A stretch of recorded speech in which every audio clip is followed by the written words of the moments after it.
What is good, everybody? Welcome into the Tuesday night AMA. I Let's hope you didn't think we weren't go. showing up. I hope, we got right to that edge where it was like, are these motherfuckers gonna skip on us? No, we do not miss Man, out. we never skip class, ever. Even the professors don't skip class. We may be a couple minutes late, but we were doing the trade show. So we appreciate everybody tapping in, man. We got a lot of people already in the building. Let's fucking go. Dynasty Barry, what's good, man? Dynasty Barry's always here. That's one of my dogs, man, for real. Dynasty Barry. Ryan's here. Everybody's here, man. Let's go. Listen, we already got a question here, Mike. Anyone still got a 9-0 team? The Eagles. 8-0, but my Dynasty team, man, I think I got that one best ball league. Might be 16-0, right? 18-0. It's week 9. 18 I'm tripping. My goodness, yeah. Median scoring too, right? Yeah. Let's fucking go. Best bomb squad. That motherfucking team still undefeated. Still number one. You got 2 undefeated ones, right? Yeah, I got a couple. I don't have any undefeated ones. I got a couple juggernauts, but I don't have any that are undefeated. I got beat. One of my undefeateds got beat last night. Listen, I like looking and seeing 0 in the loss column, but still, it's like, I feel like I'm due. Well, honestly, here's the thing, though. I want to get it over with before the playoffs. To me, it's not even necessarily that. Well, it is kind of that, but it's more like winning in the playoffs or the regular season. All that does is get you a bye week, right? Like, yeah. I don't care how good your team is. Like, that should signal your team is really stronger than everybody. But variance and injuries affects everyone, man. Like, it gets you a bye. That's what it gets you, right? It doesn't get you anything other than that. But that also takes out 1 week where you could get your ass beat. So. That is the big thing. Because variance is so high, you get 1 extra week to chill. And if your team has a dud in the first round, that's a good thing, man. Okay, we got some mango habanero whiskey tonight. Patty Mills. Oh, shit. I'm back to the staple. I can't drink Blanton's every AMA with y'all, but I got Sazerac here. We running low. We running low. Speaking of running low, man, this is my last bottle of Sazerac. I got a case. Let me tell you, man, content creation, those cases are going a lot faster these days. Nobody asked me, Mike, what kind of vodka are you drinking tonight? Nobody ever asked me.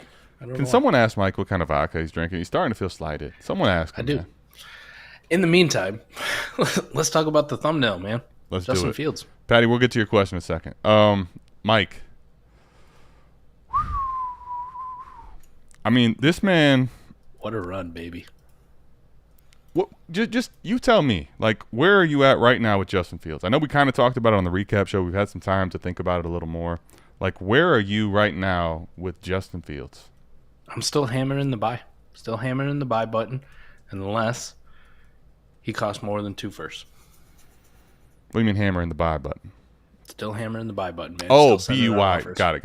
Yeah, my buy. Yeah. Got it. Buy. Yeah. I love him, man. I love him. He is. This is no slight against my man Jalen Hurts, but he is I would say, more athletically gifted and more talented as a thrower version of Jalen Hurts. Now, does he have the same mentality Jalen Hurts has? Does he have that winner in him, or as the kids like to say, the dog? Does he got that dog in him? That dog. To be seen. Because Yeah. Jalen Hurts is that dude when it comes from a leadership standpoint, the ability to win, just that grit that he has. Jalen Hurts is talented. Don't get me wrong, man. You don't play in the NFL and put up the numbers he does without being talented. But if you're honest about it and you look at Justin Fields versus Jalen Hurts, right, who throws a better ball? Justin Fields. Who throws a better deep ball? Justin Fields. Who's faster? Justin Fields, right? Like, he is fucking good. The problem is we were worried about that team just not having enough around him, right? The offensive line is still a question mark. The weapons are still a question mark, even with the addition of Chase Claypool. Justin Fields has shown in these last few weeks that does not matter, and it is exactly what we were talking about in the preseason with Justin Fields, where we said, watch out for a 2021 Jalen Hurts type season from Justin Fields where he just puts on the fucking Superman cape, puts the team on his back, and goes to work. Yeah. And that's what he's doing, Adam. Yeah. Now, this is something I want to buy into because if they put the weapons around him, if they build up that offensive line, that's going to be really exciting. You see where Jalen Hurts is at now when they're like, fuck it, we're getting you A.J. Brown. You're going to have Devontae Smith, A.J. Brown, Dallas Goedert, an underrated Miles Sanders, and a really good offensive line. Yeah. We're also going to have a fantastic defense where you don't have to go out and try to throw for 400 yards every single game. Right. Do you go out, run the football, play smart, make plays, help this team win, and you see where Jalen Hurts is at? He has elevated himself without a contract, being a second-round pick, into that conversation of a top-5 Elite. dynasty quarterback. Yeah, right? he's elite, man. What do you think will happen with a guy who has first-round draft capital, right? Who has a contract, a good rookie contract with a fifth-year option? So that's why I still say, like, I am willing to go out and buy Justin Fields. Like, I still believe in him. I still think there are probably plenty of people out there who goes like, this is fugaz, this is bullshit. I still don't believe it from Justin Fields. Kind of late to the party because of how we saw him in the early part of the year. Yeah, for sure. And if any of those people are selling for a first, if any of those people are selling for a first and a second, or a first and a second, give me a toss in Superflex leagues, Adam, I'm still willing to pay that price because Justin Fields can be a difference maker in your quarterback position. He can elevate himself to that elite level. Like, we see the path for it. So that's why I say I'm in on Justin Fields, baby. I love him. I got to admit, man, I love him too. I'm back in again. I was starting to get back in. This though, here, let me say this, man. Mike, when I look at the records, right, of who was rushed for the most rushing yards as a quarterback ever. Now, here's the thing, right? When you look at this list, there's quite a few people on this list, and it goes down to 120 yards. All right. So basically, this list is littered with Lamar Jackson, Randall Cunningham, Michael Vick through and throughout. RG3 had a week on here. Colin Kaepernick had a week on here, right? Josh Allen actually had 135 back in 2018. It's been a while since he's done that, though. But here's the thing, Mike. You know who's not on this list? Philadelphia Eagles quarterback. Jalen Hurts, man. Because Jalen Hurts is a very good rusher, but he's not like – you ain't going to watch Jalen Hurts take 70-yard run to the house. Correct. Right? I think that's something we got to – he's more of a bulky Cam Newton type build. He's more of a 4.5, 4.6 type runner than he is Justin Fields, who's a legit 4.4 type guy. And Mike, here's the other thing, man. As I say that, you know who's not on this list that was one of the best rushers in quarterback history? Cam Newton. Never had over 120 in a game, right? Are you? Wow. I would not have guessed that. I'm just based on what I'm looking at, man. I wouldn't have guessed that either. But it's funny as I'm talking through this, man. I want you to understand this. I think the touchdown rushing upside for Jalen Hurts is there because the offense is better. Yes. But you're not going to get a lot of 100-yard rushing performances out of Hurts. You might get a couple, right? And I'm not saying even Fields is someone that, but I think the point is with Fields, we just saw in that last game, like you could have a mild rushing game from him that turns into 100+ and a touchdown. Mm-hmm. That doesn't exist for a lot of quarterbacks out there. Is it probably him and Lamar that really provide that where they're going to take 50-yard rush to the house? Yeah, that's it, man. I can't think of another guy. Okay. And the reason I bring that to people's attention and want to talk about that is that matters in fantasy football. Now, his weapons still are not very good. His offensive line still isn't very good. There's a lot of reasons to be concerned about the current situation for Fields. But even more with that being said, Mike, if the situation's so scary, him being a top 3 quarterback the last 5 weeks, that should mean even more. Yeah. I don't know, man. I'm very excited for Justin Fields. I think he has to be right around 10, man. I think he really does. When Watson comes back, obviously he goes ahead of him. But let me just ask you real quick before we get to questions. Let's play a game, all right? Would you rather? Okay. So obviously Josh Allen, Patrick Mahomes, and Justin Herbert stay ahead, correct? Yes. No question about it. Lamar Jackson, Jalen Hurts stay ahead, correct? Yes. Joe Burrow stays ahead, correct? Yes. Okay, we'll start it here then. Kyler Murray. Oh man! I want everybody to see this live. This is not dressed up. This is a live question. Look at how red he's getting. Fuck it, Justin Fields, man. Woo! Yo, Justin Fields. Wow. Now, the one guy you didn't put in there, who I'm still going to put ahead of him, Deshaun Watson. Like, I didn't forget about him. So I'm gonna get to that. Yeah, I'm with Barry. JFC. All right. Let's say this. Sorry, okay. Kyler. All right. Tua Tagovailoa. Oh, Justin Fields. Ooh. Okay. Trevor Lawrence. Justin Fields. Deshaun Watson. Watson. Watson should be a lot higher. Dak Prescott. Justin Fields. Okay, so you have 7 quarterbacks ahead of Justin Fields. So you have him as QB8. QB8. Let's go, man. By default. That feels good. That feels good, too. Feels good. I feel so liberated. Wow. I feel liberated. Let me say this. My inner bear out. I'm gonna take both Kyler and Tua still ahead. But it's not by a lot. But it's not by a lot. So let me say that for me, then that would put him at QB10, which is exactly what I said. I will take him ahead of T-Law now. Yeah. Ooh, that's interesting though. Just to do that exercise because I'm going to tell you this much, and I think the reason I wanted to do it this way, and then I want to get to questions, and you can ask all the Justin Field questions or any ones you want to, is this: I don't think anybody out there really has him in their top 10 anymore, even after this. So the reason I say that is, while this is probably not the best time to acquire him because he's coming off a massive week, you might still be surprised at what you might be able to get done if you do it creatively in your league still. So that's fair. I think that's the way I wanted to set that up. And let's get to questions, man. You know? Alex just said it in the chat too, man. It's wild. But 4 weeks ago, there was a real debate if Justin Fields was even going to be the quarterback in 2023. And why I keep Trey Cut is one of my favorite just things to keep a pulse on because he was probably like quarterback 28, and now he's quarterback.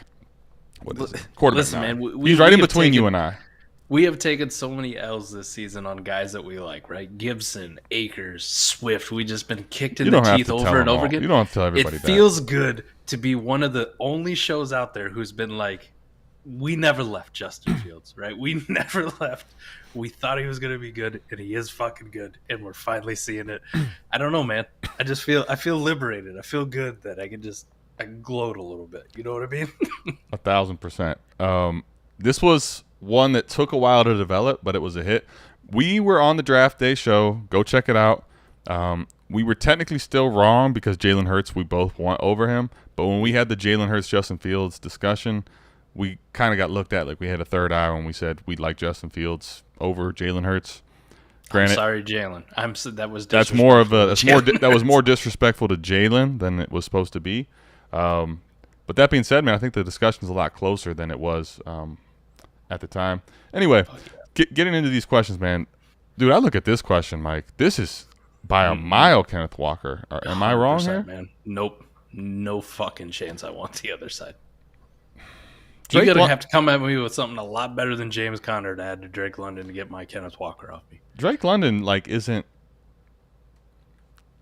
I like Drake London long term, man, but this is a asset that doesn't look to be improving anytime for the rest of the year, man. So 100%, man. And James Conner, I don't know. I'm not in on the offense. I've never been really that in on James Conner unless he was way undervalued back in Pittsburgh. No, I'm just not doing this. We are on a pace with Drake London for him to finish outside the top 50 in wide receiver scoring this year. He's killing me on a couple best ball rosters, man. It is getting worse by the week, right? And this is accounting for his early season where we're like, holy shit, Drake London, damn, hello. And ever since then, it's just been dog shit. So we're on a pace for him to finish outside we're going to start hearing that word, man. That word thrown about that everyone hates, right? Face planner. Yeah, man. Here's the thing. I'll say this. I wouldn't be worried about it. Adam has a 9-0 team. Barry has a 9-0 team. Because good job, fellas. When you look at his advanced metrics, his air yards are going to be good. His targets are going to be fine. I think it's going to really speak to at the end of the year how bad the quarterback play was. But I'll say this. The asset currently is going like this, and we know it is. And Adam, it's not going to be great. Week 3, 14.4 fantasy points, wide receiver 31 on the week. For a rookie, not the worst, man. Not the worst. Now, he had better weeks before that, but since then, you want to take a gander or a guess at his top finish in wide receiver rating like ranking, like on the week? Weekly? Oh, I can tell you he hasn't made my lineup once. And Do you have 12. a guess of the number? Do I have a guess of the number? Say the number again. I'm sorry. His finish as a wide receiver per week, like Okay. his fantasy finish. Oh, so his weekly finishes from week 4 on? Do you want to take a guess at his best finish? Oh, best finish. Since week 3. So going Okay. week Wide 4 receiver 47. You give him a little bit more credit. 49. Okay. Oh, wow. That's a damn good guess. That's a great guess, though, buddy. He's 7 points. 7 points. Yeah, I mean, yeah, that's exactly. I'm with you. Like, but I'll say this: of the guys that are underperforming, like I'm just want to make sure, like, don't panic on Drake London. But I will say, in the discussion of Kenneth Walker, no, not. Listen, I'm gonna say this too. Like, I don't know how accurate this is. Like, I trust the guys at Player Profile that they do a hell of a good job.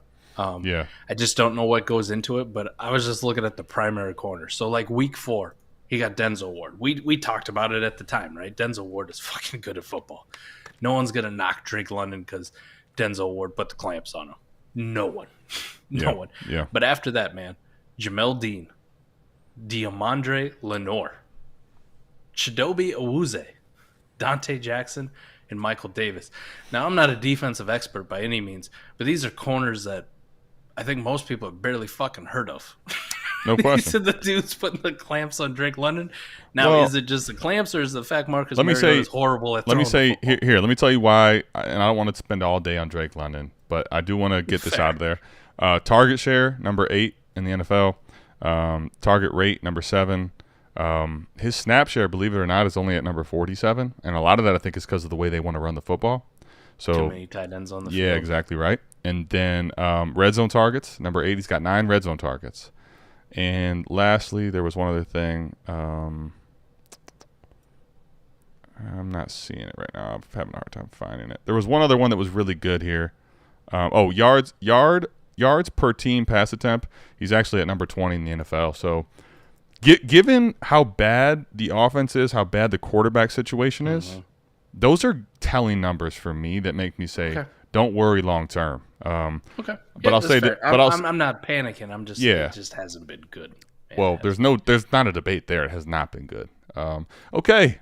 Jesus. That's a long way of saying no. Saying, stay Kenneth Walker, or if you can send that, go get Kenneth Walker right this second. Thank you, Jesus. Thank you, or should we say Jesus? But he got me, man. Svedka. Svedka's the vodka choice today. All right. I like it. Svedka. Svedka. Okay. Nice. Okay. Adding to T-Law to get Fields is the question now. I don't know if market makes you, but I'd be willing to give up a if you had late second. What do you think? I'm not adding. I'm not doing a first, man. Like I tear down way too much. I'm not as much adding as shit as I just talked about Justin Fields, man. I would take T-Law in a first for my Justin Fields all over the place. Like, I'm good with that too. One, I just think how reactionary Dynasty is. It's not gonna matter. But my plus is not even going to be in the conversation because for me, they're the same tier. Like, I'm not adding anything more than like a third type dart throw type player. Third, like I'm just not doing that. I'd rather stay with T-Law. I think T-Law had the surge, and now he's kind of more in the valley. It was the opposite for Fields. I think this thing is kind of cyclical. I think Fields is great, but I'm not out on T-Law right now. So I think it's just not worth it for me. All right, so let's see. What do we got here? All right. We got a lot, man. We got a lot of people tuned in. We got a ton of people tuned in. We got after the season, would you rank Burrow ahead of Herbert, or would you keep Herbert ahead? I still want Herbert ahead. Herbert. Jay, I think this season is a lot of. Let me say this: we got Josh Allen with a potential UC injury, right? Like he's got an injury, and I know no one wants to talk about it today, but I want to say this because we always try to act like the running backs are the most susceptible to injury. Now, is that possible? Yes, I think there's probably a reality where they are, but every player that steps on the football field is susceptible to injury. And I think what we have to keep in mind is Josh Allen may be hurt and it may affect his ability and efficiency in fantasy for the rest of the season if he's got a real injury, right? I think with Herbert, this wasn't even his injury, but Keenan Allen's hurt. Mike Williams is hurt. That offensive line isn't great. Like, yeah, all of a sudden now, one season doesn't look good for Herbert. But that doesn't mean that he's not still a 24-year-old luxury top 5 dynasty quarterback, no questions asked for me. So I think Herbert, and I said this in Heisman yesterday, someone was like, oh, Herbert's going to be a buy in the summer. Herbert's not going to be in the buy in the summer. But Herbert's a buy right now today. Herbert is a buy today. And I think if you're not like rigid contender, that's something I'm exploring doing if it doesn't cost too much. That's fair. Definitely not in the summer. Like, this is where it's that narrative goes away in the summer. Yeah. Now he's still a young stud. They're going to have people back healthy. Then they do whatever they do in the draft. They draft a receiver in the 2nd or 3rd round, and people start to get excited again. Or heaven forbid they draft a guy in the 1st round and add to it. You know what I mean? So. Yep. What up, Corey? Yeah. Yeah. Corey said nursing homework. Fuck that shit.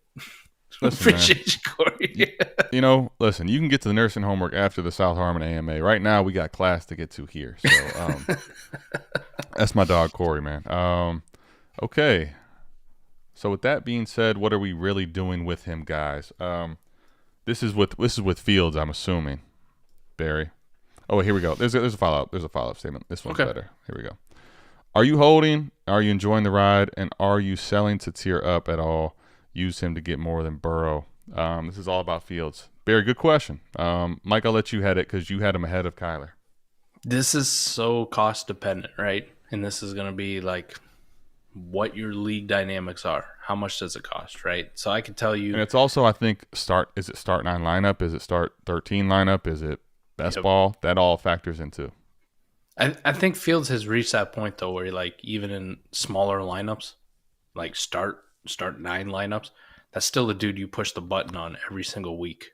I'm not disagreeing with that by any means. My only point unless you're something crazy and you have like Allen and Mahomes, you know what I mean? Then you're obviously not fucking starting Justin Fields. But I don't disagree with that. My only point is in start 9, the perceived value of Joe Burrow is still like insulated very highly, where Fields is maybe more volatile. So what you pay to go get him in that scenario could be different. In that case, man, give me all the Justin Fields. I'll take almost equal production. Like, Burrow has been extremely efficient, right? Scott has talked about this a lot. Justin Fields still provides that fantasy floor. You know what I mean? Like, I literally just watched Joe Burrow a couple weeks ago just have an absolute turd of a fucking game. Yeah. Without Jamar Chase. Yeah. Horrible. Yeah. Justin Fields always has that high floor just because of the rushing, and that's what we like to see in fantasy football. I'm enjoying the ride, man. Like, I'll sell, but it has to be for something stupid that nobody's going to give me. Period. Well, but here's the thing. What is the up tier cost? Like, to the question, like, if you were going to up tier to Joe Burrow, like, how cheap is that for you? Like, what are you willing to add to do that? I'll give you a second. Because, see, I think here's the thing, Barry. What this is going to show you, any way we answer this, Mike especially, is like you're not going to do it. No. I'll be honest. I would not do a late 23 first. And I am not as bullish as Mike is, but I do love Fields. So what about to go to like Herbert, Allen, Mahomes? Allen or Mahomes? Yes. I mean, a first plus. Yes. I would. Would you send 2 first? No. Fields really? And 2 first to go to Allen. No, fuck no. Like, Scott's got this. Scott's been putting out a billion polls today about Josh Allen or insert quarterback in 1st round pick. Okay. And I guarantee you, just about every fucking one Scott's put up there, I've hit whatever quarterback in the 1st round pick. Like, Allen is fantastic. We see the warp data. But you were just talking about this elbow injury. How's it affect him this year? We know value is finicky. Sure.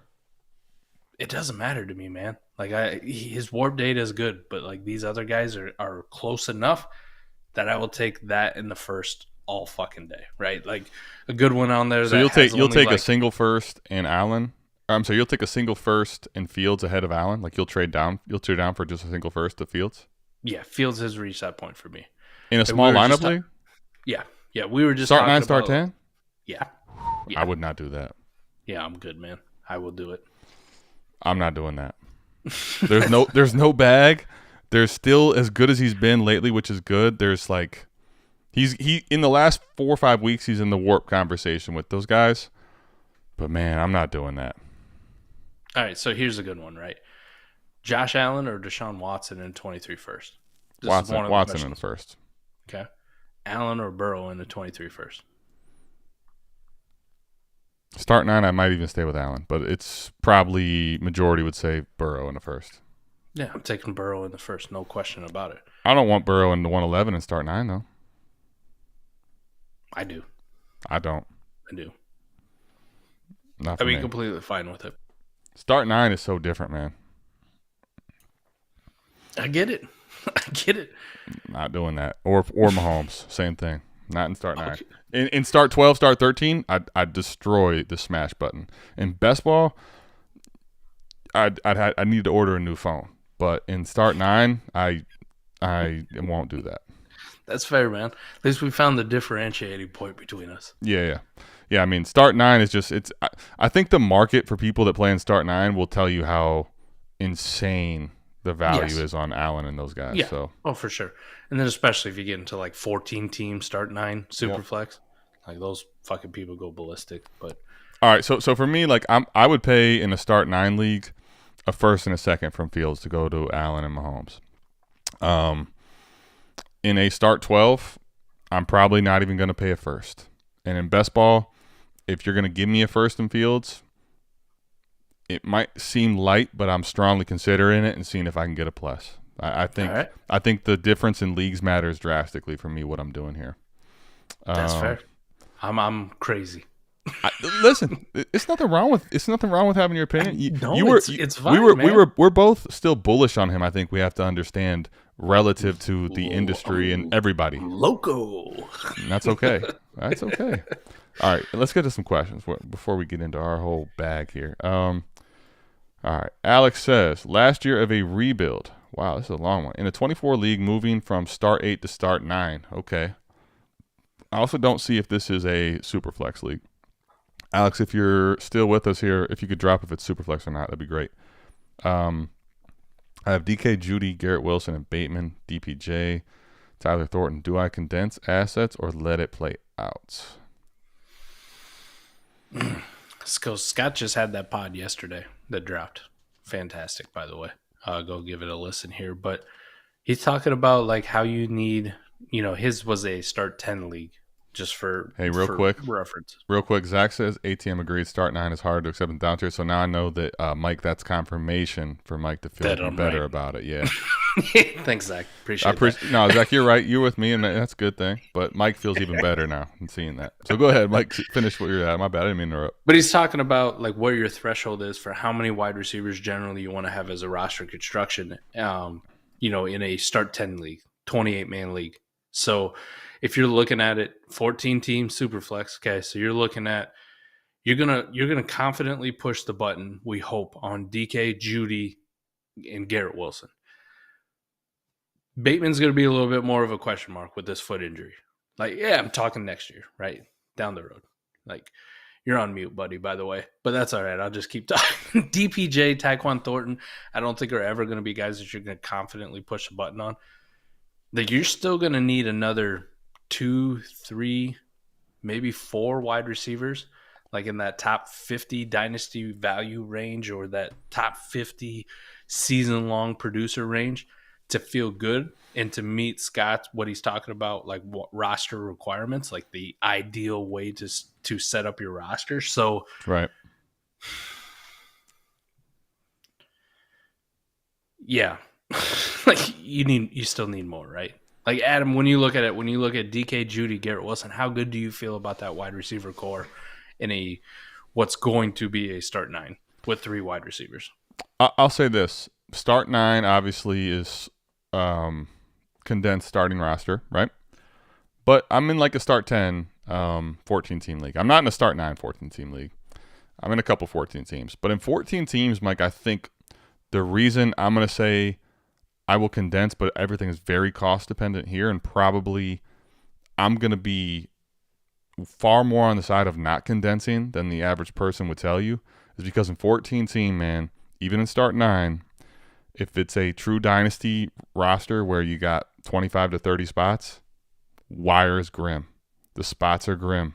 It is hard to have depth, and we have seen so many injuries. I am very confident, even in start 9, throwing out especially DK and Garrett Wilson. Judy's, I think, a fine flex. Bateman's a little concerning, but here's the thing with Bateman. He's not going to buy you jack shit. His value is at probably the lowest it's ever been in his dynasty pendulum. It is. So, I mean, DPJ, Tyquan Thornton, and Bateman, sure. But, like, I don't think I'm going to add to Judy and Wilson and DK to go get someone too crazy. I don't know. That's my personal opinion, though. I'm looking at it like, in a start 9, Scott's kind of opened my eyes to a lot of things this year. But you're going to end up starting 3 wide receivers, and like he's talking about, optimally, you're starting 4 because you're going to start 1 in the flex spot. Yep. So you're going to start DK, Judy, Garrett Wilson for sure, and then your next guy's Bateman. Okay, well, what happens when any one of these guys is on bye or any one of these guys is injured? I don't have any confidence in starting DPJ or Tyquan Thornton in any league. Like, I'm not going to feel good pushing the button on any of those guys. Those are clearly outside of that threshold of top 50 dynasty assets or producers. So those are the dudes that you should be looking to see, like, what kind of liquidity you can get and just see what it would take to take some of that liquidity or maybe a package of DPJ and Tyquan Thornton if somebody believes in those guys to get an actual fifth option, actual sixth option. Let me say this, though. I think the better way to play this here, Alex, and I don't have the rest of your team and your build, but especially because it's start 8 for another year, everybody's going to want to pay up for people. So I don't know who else you have in your other spots. I'm not giving away quarterbacks in 14 teams, start 8 and start 9.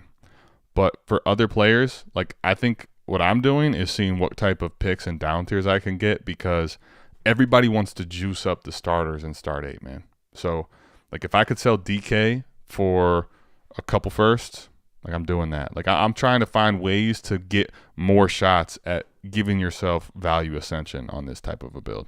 That's a good play too, right? Move DK off and see what you can get more liquidity, and kind of game plan yourself out for 2024. See if you can't hit on the next couple of classes, you know what I mean? To find those true DK plus something else to give you a little bit more leverage. Hey, Joka says, I just want to say that both y'all mics' quality are fire. Makes the quality of your videos pristine. Listen, Joka, we appreciate that, man. We're constantly trying for y'all to up the quality. And let me say this. We've got to give a massive shout out to our guy, Ray GQ. We've been rocking with him for a while now. He basically told us, like, you fuck with us, you rock with us, you're successful, we will get your mics taken care of. Sure enough, man, after several episodes, delivered to the doorstep, focus right, the mic set up, Destination Devi, Ray, the whole thing over there, man. I think it's honestly taken over, and I just wanted to make sure I gave that shout out, and I appreciate it, Joka. Got to give credit where credit is due, man. Ray's the fucking goat, man. Period. All right, we got other questions here. Okay, for a strong contender, it's Superflex lineup start 10. Would you send away Jameson Williams in a late second and a late third to get Amari Cooper? Yeah. How do you feel about Amari when Watson comes back? Like, do you have any hesitation? That's the main reason. Like, that's the reason. Yeah. That's the reason. Okay. Amari, you're answering the question, baby. I know, but I'm just saying I'm being hyped because this is something to get excited for the Cleveland Browns, which has been few and far between. And I really do believe that Amari Cooper with Watson, like, his ceiling is going to go up by a lot, in my opinion. You got to understand for the Browns. Let's put it like this, Mike. Their next 3 games are this. They're at Miami, they're at Buffalo, then they're home versus the Bucs. Okay. If they go 1-2 in that scenario, they're 4-7, which means that Watson and the Browns basically have to win out to make the playoffs. This team is going to be aggressively pushing the ball downfield in a lot of games. Man, Amari Cooper in the fantasy playoffs, I want all of that on my Superflex contenders. And if I'm getting off of Jameson Williams, who we told you was going to be a value suppressed or depressed asset, and a late second and a late third, and it's an only start 10, I'm in at that cost. I'm very in at that cost. I was just asking how you're feeling about Amari Cooper. No, Right? I know. It wasn't no shot at you or nothing. I'm just saying I'm in. I'm being hype. I'm in. Where are you at on this? You don't like it? No, I think I do like it. Okay. Right? I'm taking the guy who's actually going to produce points. And I've said it all along about Jameson Williams, and nobody thought we were fucking right, man. Nobody thought no one's gonna send away bitch get in season and him put up zeros and not do fuck all for your team, and then come talk to me. Come talk to me week 8, week 9 when you're like, you know what, I'm fighting for a playoff spot. JMO's doing fuck all on my team. Yep. Now Now if you told me somebody was going to do this in August, I would have told you you're no. fucking insane. It's never going to happen. Right. But here we are.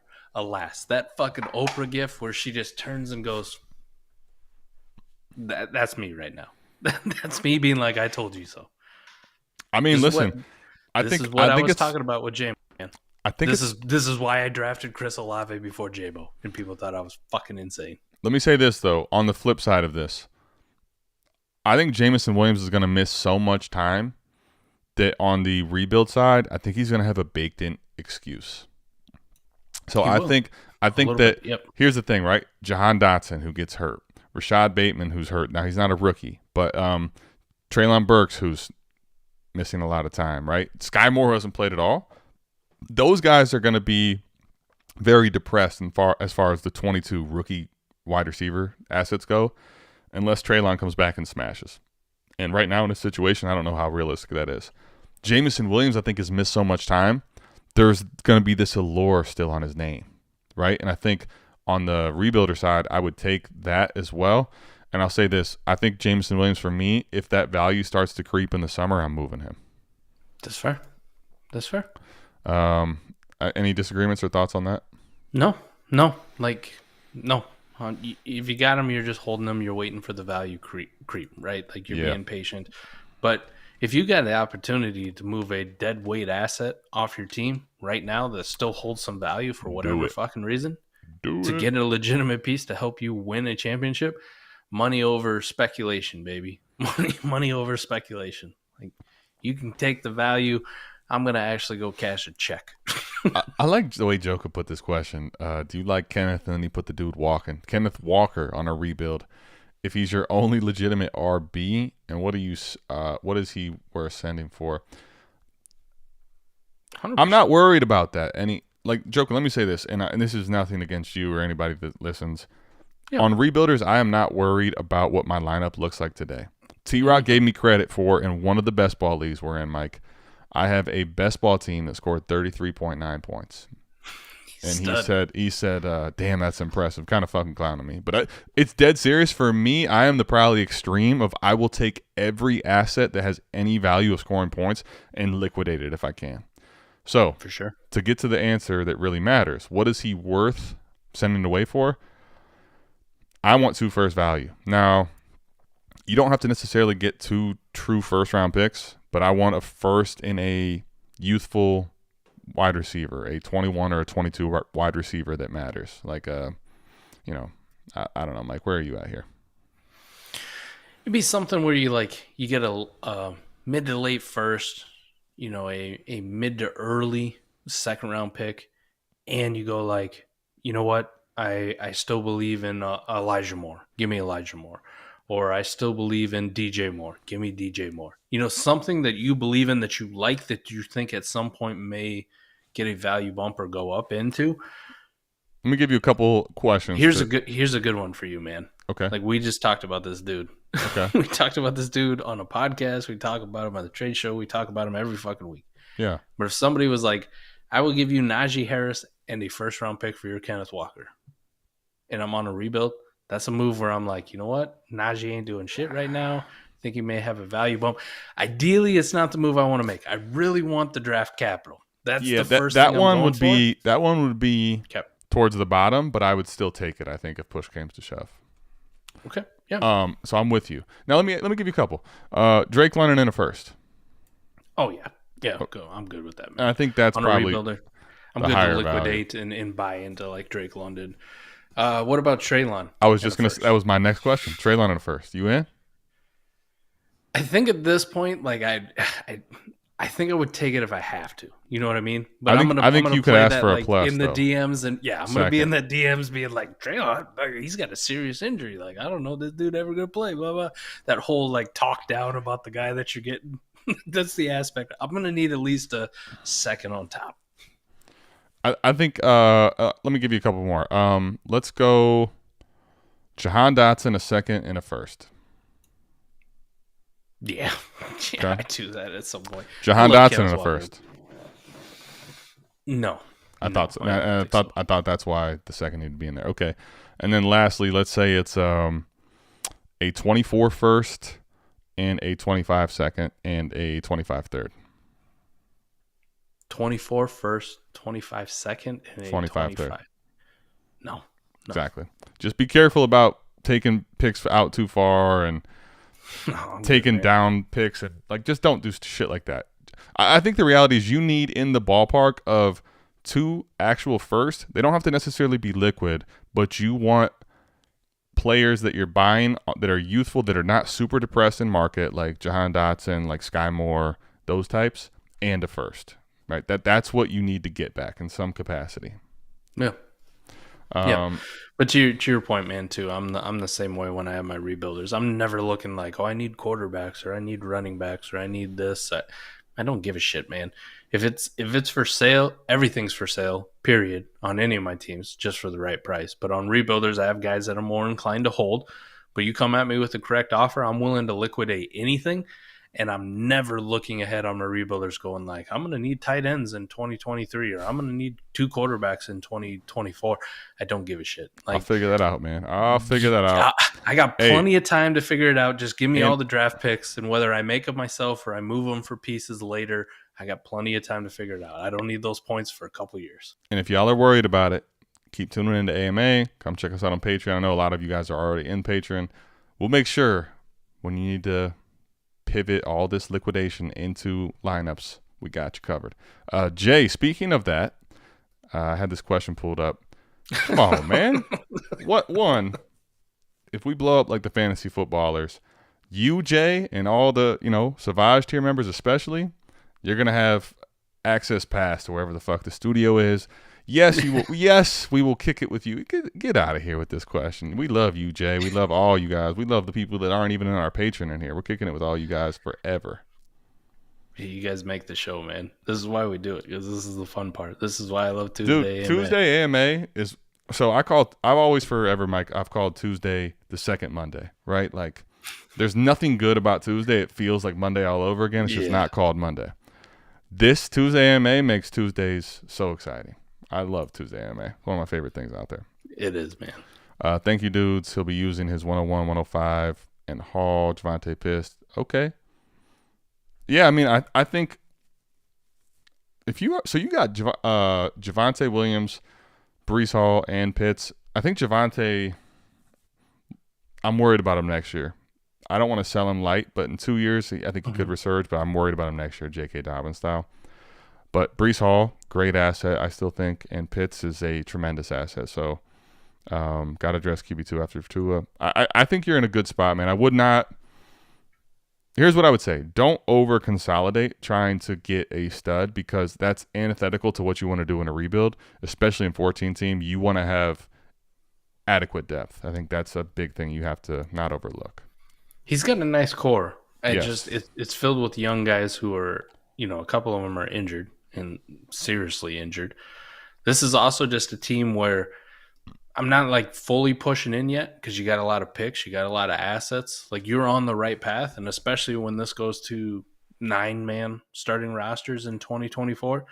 Like, if you just continue to keep capitalizing and keep building, like, you could have a monster by the time that league goes to 9, where you're like, boom, I already got a guy to plug in, and I got 3, 4, 5 dudes sitting in my bench ready to go, right? Yeah. And whether you liquidate some of those assets to get more and keep following like Scott Connor's approach on how to build the perfect roster for your wide receivers, that kind of thing, like, you could be a monster in a few years. Well, you're definitely on the right track, though. Like, if I look at that and I just look at that core and I'm like, oh yeah, you can fucking work with this, baby. Let me tell you one more thing I just thought of while you were saying that, Mike, is Alex, I don't have your question pulled up, but One other thing to really keep in mind to do throughout this season with the assets you have that are actually contending pieces could be.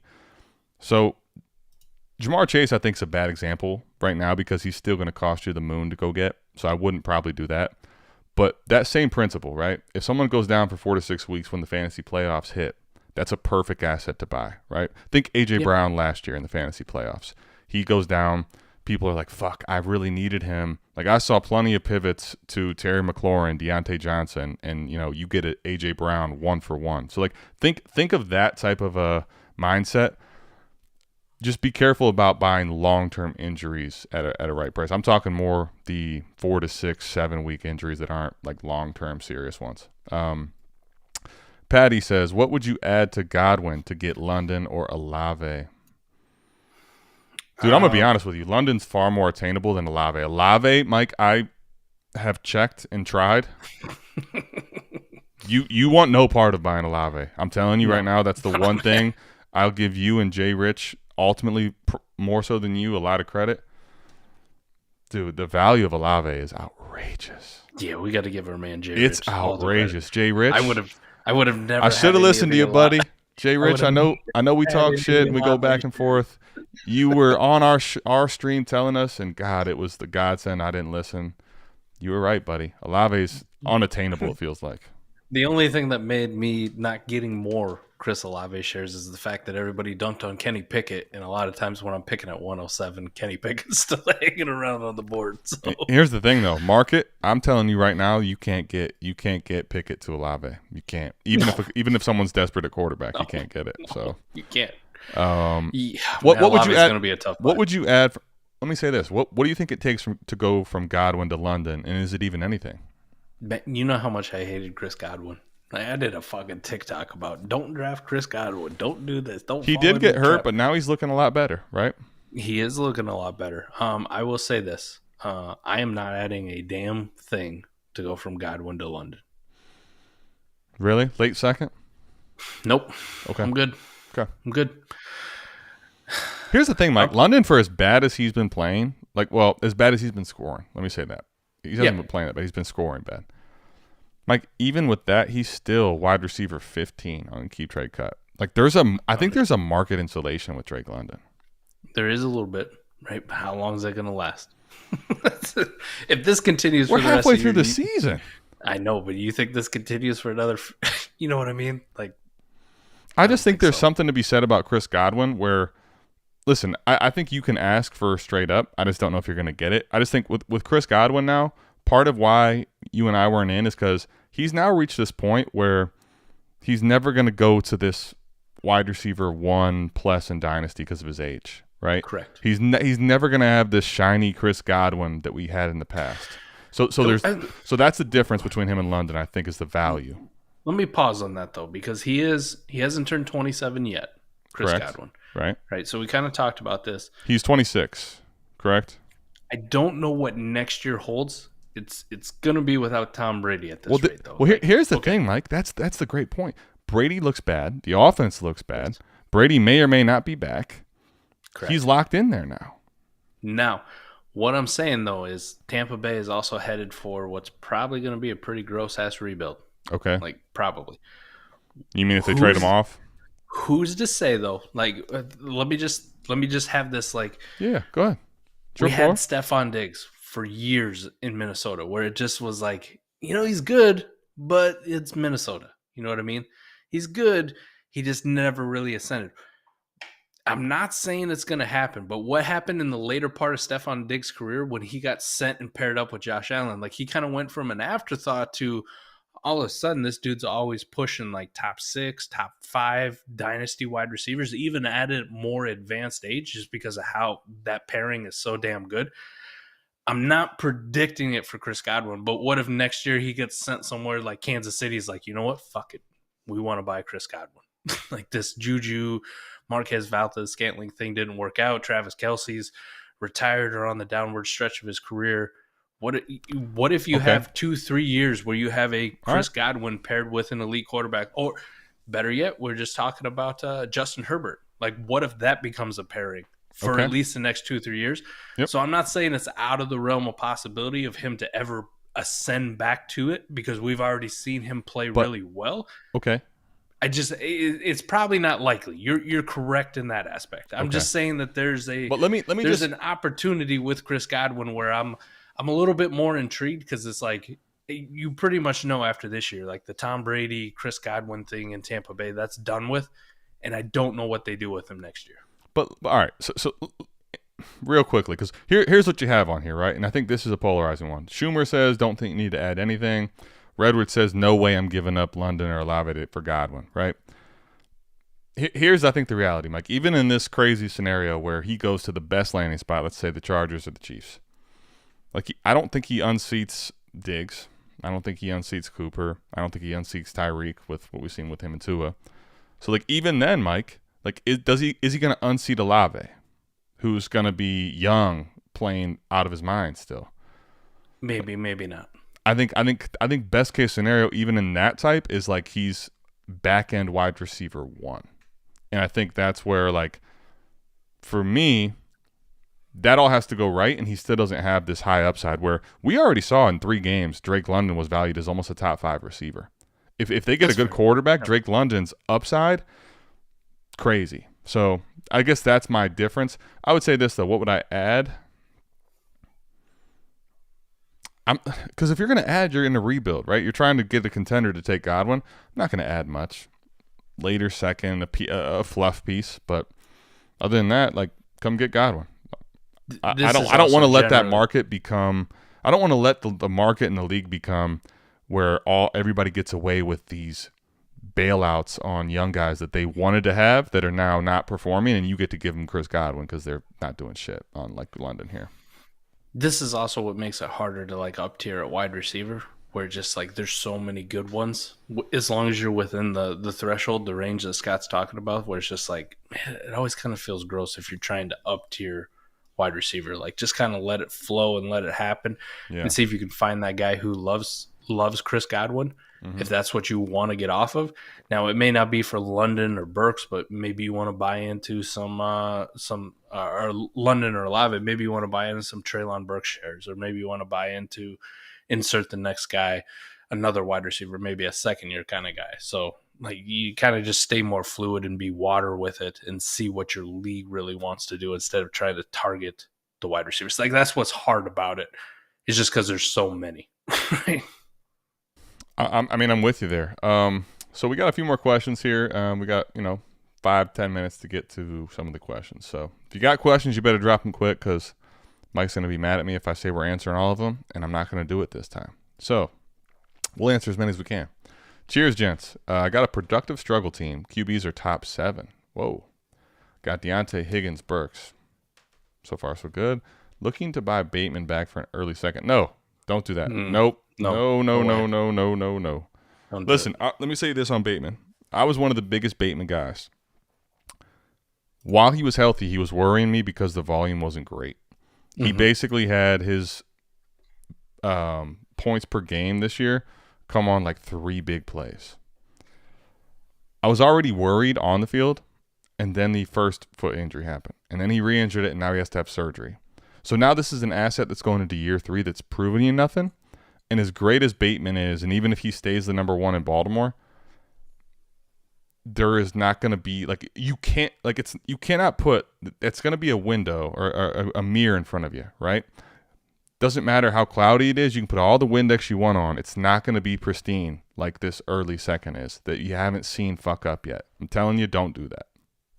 Yeah, I'm not doing it either. I would sell every Bateman share I have for an early second. Dude, and I think no question. And I think what you're doing too is you give a contender the biggest out in the world because the 201, 202, 203, 204 trades so much better for a contender than does a Bateman share right now. So don't do that.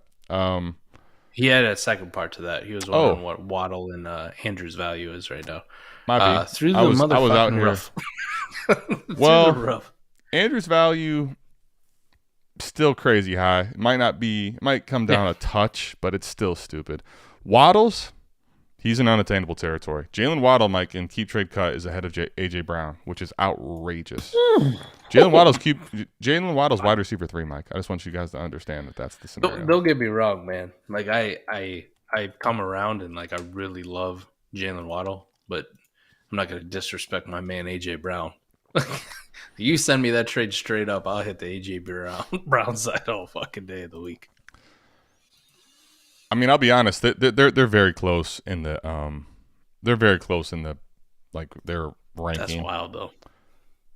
I think I want to say AJ Brown, but there's probably like youthful value installation with Waddle. And let me ask you this. What? Hold on, real quick. Before I want to ask you this: points per game. What is the difference between AJ Brown and Jalen Waddle end of the season this year? How drastic?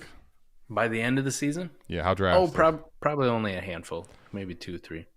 And what are you getting? A guy that we haven't seen hurt very often, and Jalen Waddle, and he's younger. I'm just saying for the case. Now I want AJ Brown. Blanket statement. How could we say that hurt very often though? He missed pretty much his whole final year at Alabama. Okay, but since being in the NFL, which is the value that matters, right? We've seen him play for the most part. He did miss, I think, a couple games, but AJ Brown's missed time every year except for this year. So now he's playing. He's a beast. Like I still want AJ Brown. I'm just saying for the other side, you get 2 years younger, and points per game is probably not much different, and there's a little less like injury hesitancy, I think. So anyway, I would say that I would not be trying to buy those guys personally, unless they're super cheap. Would you trade a? Let's just say you had one. I mean, this is both antithetical to how we do rebuilds or whatever, but you're happen to be a contender or a good team, right? And you have an early 23 first. Would you trade that for Jalen Waddle? Early 23 first for Jalen Waddle on a rebuild or a contender? Not locked in 101, so we're not talking Bijan, but top 5 pick. It's going to be the 102, 103, 104. It's going to be one of those. And I'm contending? Really know. You're contending. Yeah. Somebody goes, I'll give you Jalen Waddle. I'm gonna fight like hell to get a little plus, but absolutely. Here's the reason, Mike. Here's the reason. Okay. I now have a top 3 wide receiver value in my lineup today. And what do you and I do? Right? That pick is gone, right? Liquidity's gone, but that is a asset that I know that I can down tier like crazy. I can probably go from Jalen Waddle to Olave plus, Lamb plus, something crazy. I'm all about getting that top 3 receiver at one single pick because I can just make that my lineup outrageously good. So same conversation for Mark Andrews in any type of tight end premium league. Agreed. Well, but see, here's the difference. I don't really want to down tier from Andrews. I just want to ride out the elite tight end difference with Andrews. Waddle, I think you can go down to like wide receiver 10 to 12 and still have a very good receiver and get a plus. Okay. All right. Corey, yes, please show up, man. Vodka for Mike, air mattress. Yeah. We'll make sure that works, buddy. Don't worry. You keep rocking with us in 5 years if that's the case. Make sure you show up because you're not gonna want to miss it. Also, all you guys need to come to the expo next year. Everybody tuned in. Last year the expo was dope. This coming up year is gonna be even more fire. You know what, Jay? It's funny you say that. Yes, we will get Jay Rich on one night. We had him on the start sit. We will get him on the AMA. So don't worry. That question, an easy one. I missed another one of his though. If Najee gets benched and Warren gets the bulk of the work this season, wait, are you still willing to take him plus for Walker? I mean, I would take 2 first and you throw me Jalen Warren, yeah. But I'm not taking Jalen Warren as any type of like true. Stop with the Jalen Warren shit, man. It's fucking disgusting. He ain't it. He's just not it. We're talking about a guy who got... Listen, no, but here's the thing. If you could actually get him as a plus thrown in this scenario, fine. But I'm going to tell you, if Najee Harris gets benched and he gets the bulk of the work, the days of him being valued appropriately are gone. So, you know what I mean? Like, I don't know. It's a tough question. This is shitty hypotheticals, man. Jalen Warren's garbage. Stop it. I don't disagree, but like we've seen, dude, Mike, we're seeing a lot of garbage running backs that are actually like hitting this year. Kenyon Drake went for fucking 25 points yesterday. That's fair, but we get. I'm just saying. No, you're right. I'm just saying. Don't equate Jalen Warren when you're trading away Walker as real value. He needs to be like the add-in for what you need on the value side. You know what I mean? Yeah. That's what I'm trying to get at. We're on the same page here, buddy. Okay.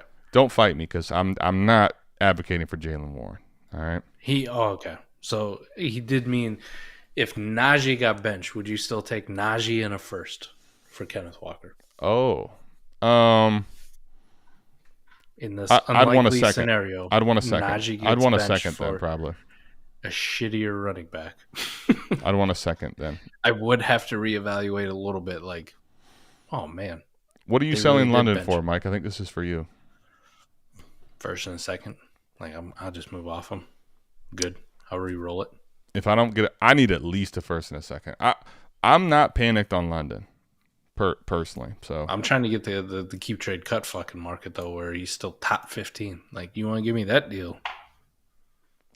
Slide on in. Slide on through, baby. Give me Brandon Ayuk in a first. T-Rock. I thought here. we weren't even gonna get to the young fella today. He says we're still alive, and he says we are alive too unless we're Elijah Moore. R.I.P. Yeah. Yeah. I think that's it for the questions though. Man, this was a good one. Mike, what do you think, man? Like, talk to me about today's, AMA and to all the shitheads out here, buddy. Dude, I love it. The biggest takeaway is I guess I got to buy a Justin Fields jersey now. Like, I think that's the rules, right? You can come on here and just profess my love for Justin Fields. I think I have to. Listen, I think, honestly, this season has been a wild ride. Like, in our first year of doing, like, full-time content, Mike, Justin Fields was dead. Like, he's literally resurrected, right? Back. Cam Akers is basically fully dead. Elijah Moore's fully dead. Really dead. He's really dead, right? dude. Like, dude, this season has been incredible as far as, like, polarizing shifts of players. Najee Harris is basically dead. Whew. I'm just saying, keep an open mind with players and when you're trading, because, like, Justin Fields was in the conversation of all those other guys I just mentioned 4 weeks ago. Like, don't write people all the way off. Now, I'm not saying don't go trade for him for something crazy, but just be careful about writing people off. Crazy shit is happening this year, man. So I love it. Hey, Corey's got a good one there for an Eagles fan. That's the one I'm going to end on. As an Eagles fan, when do we start thinking far enough ahead to a miracle season after the Titans game, after the 17th game? Listen, I'm believing right now. I'm ready to be hurt again. It was after last week. After last week, I was like, I'm ready. I'm ready to be hurt again. I'm ready to be that Eagles fan who's like, we're going all the way, just only to get let down in like round 2 of the playoffs. Mike's always going to be in all the way on the Eagles. It's going to be interesting, man.